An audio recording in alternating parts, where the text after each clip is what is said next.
Assalamualaikum anak-anak ibu yang soleh dan soleha. Berjumpa lagi dengan Pak Media Wika. Ayo sinau.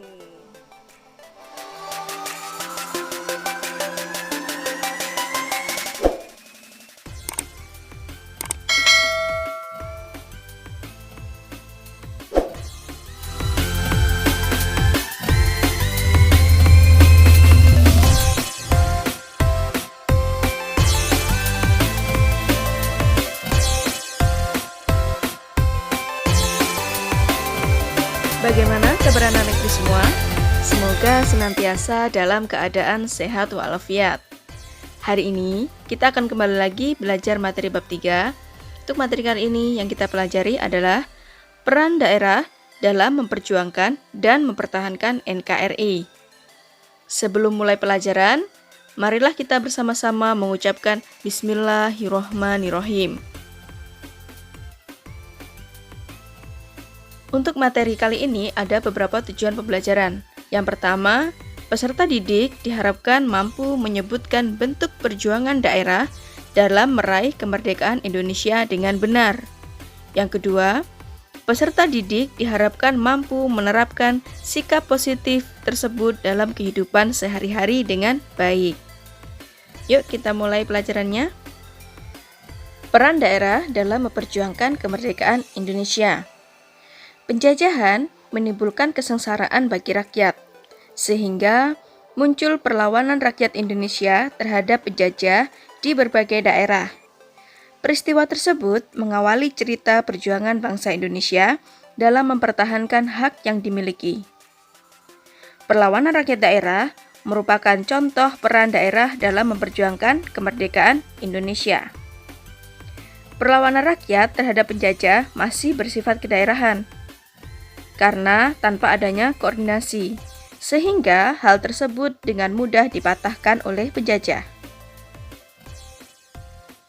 Sifat perjuangan bangsa Indonesia berubah dari yang awalnya bersifat kedaerahan menjadi perjuangan yang bersifat nasional.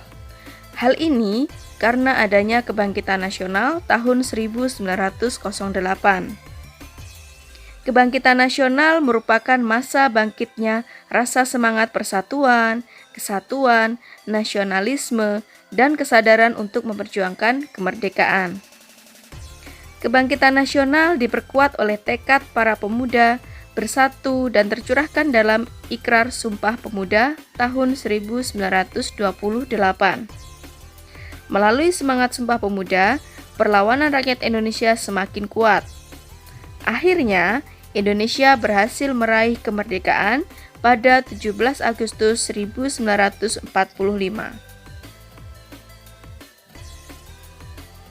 Peran daerah dalam mempertahankan NKRI. Upaya mempertahankan NKRI di berbagai daerah ada beberapa contoh. Yang pertama yaitu Pertempuran Puputan Margarana. Pertempuran Indonesia melawan Belanda yang terjadi di Bali pada tanggal 20 November 1946 yang dipimpin oleh I Gusti Ngurah Rai. Seperti yang kalian ketahui, I Gusti Ngurah Rai sekarang menjadi nama bandara di Pulau Bali.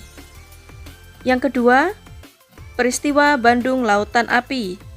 Peristiwa pembumihangusan kota Bandung yang dilakukan oleh penduduk Bandung pada tanggal 23 Maret 1946 yang dipicu karena kedatangan pasukan Inggris yaitu Brigade MacDonald. Yang ketiga, Pertempuran Ambarawa. Pertempuran terjadi karena sekutu secara sepihak membebaskan tawanan Belanda di Magelang dan di Ambarawa.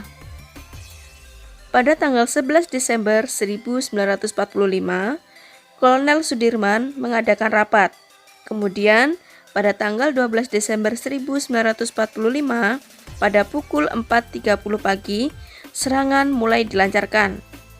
Pertempuran Ambarawa ini berlangsung selama 4 hari dan berakhir pada 15 Desember 1945.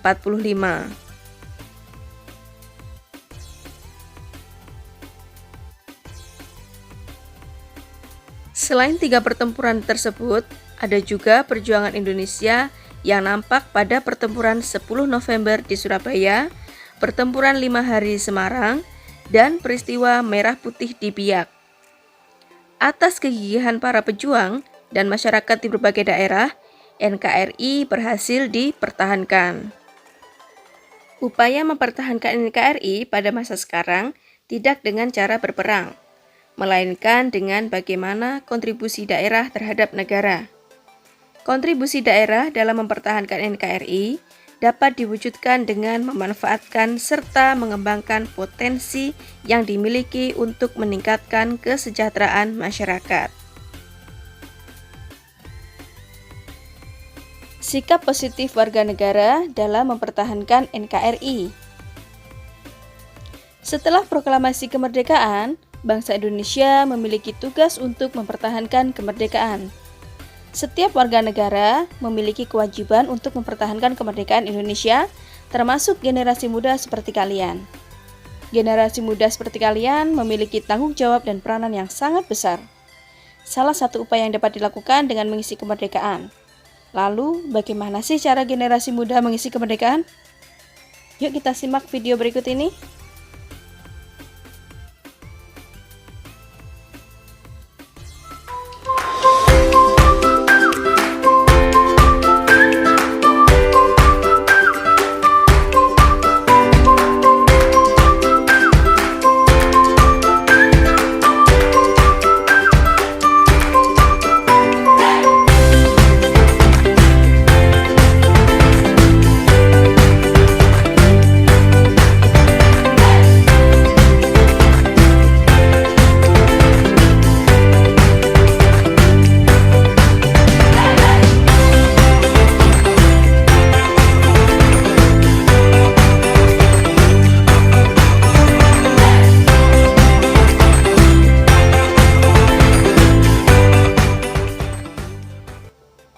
Itu tadi adalah video upaya generasi muda untuk mengisi kemerdekaan. Sikap positif pahlawan yang dapat diterapkan warga negara. Yang pertama adalah cinta tanah air. Menurut Munazar dalam Samsul, rasa cinta tanah air adalah rasa kebanggaan, rasa memiliki, rasa menghargai, rasa menghormati, dan loyalitas yang dimiliki oleh setiap individu pada negara tempat ia tinggal, yang tercermin dari perilaku pembela tanah air, menjaga dan melindungi, rela berkorban demi kepentingan bangsa dan negaranya, mencintai adat atau budaya yang ada di negaranya dengan melestarikan alam dan lingkungannya. Itu tadi pengertian cinta tanah air menurut Munazar dalam Syamsul. Selanjutnya, sikap positif yang kedua adalah tanggung jawab. Tanggung jawab merupakan sikap siap menerima kewajiban maupun tugas yang diberikan dengan berani menanggung risiko atas sesuatu yang telah dikerjakan.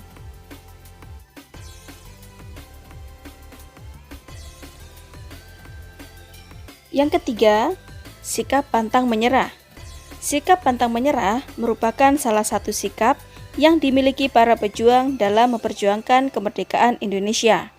Setelah kemerdekaan, sikap pantang menyerah tidak lagi diwujudkan dengan cara berperang melawan penjajah, akan tetapi diwujudkan dalam kehidupan sehari-hari. Kemudian, yang keempat adalah menghargai keberagaman. Menghargai keberagaman, salah satu contohnya adalah tidak membeda-bedakan teman berdasarkan suku, ras, agama, maupun kebudayaan yang dimiliki. Ibu akhiri cukup sekian. Semoga materi yang Ibu sampaikan bermanfaat bagi kalian semua. Tetap di rumah, jaga kesehatan. Wassalamualaikum warahmatullahi wabarakatuh.